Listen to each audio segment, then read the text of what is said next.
Bonjour, je m'appelle Marine Courtade, je suis journaliste et cette histoire qu'on vous raconte avec Alexandra Petit dans l'album On ne parle pas de ces choses-là, c'est mon histoire. Quand j'étais petite, j'ai été victime de celui que j'appelle le père de mon père, donc mon grand-père, et pour cette bande dessinée, j'ai décidé d'aller interviewer tous mes oncles et tantes pour comprendre comment l'omerta se mettait en place dans une famille et essayer de disséquer les raisons du silence de chacun.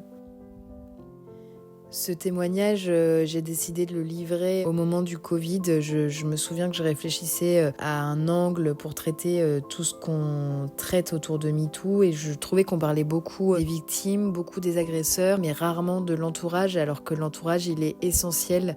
Très vite, j'ai compris que c'était avec ma propre famille que c'était le plus intéressant de le faire. Parce que ils sont 7 frères et sœurs et donc autant de points de vue. Et c'est vrai qu'en écoutant chacun, on comprend les nuances, on comprend la complexité de ces situations-là et le pourquoi en fait chacun peut avoir du mal à s'exprimer sur des histoires d'inceste, des histoires aussi tabous et aussi intimes dans une famille. L'idée n'a jamais été de mettre à mal, de mettre en accusation, etc. Mais vraiment d'être dans une démarche de compréhension, d'aller chercher un peu le gris dans ce noir-blanc dans lequel j'étais avant de commencer ce projet.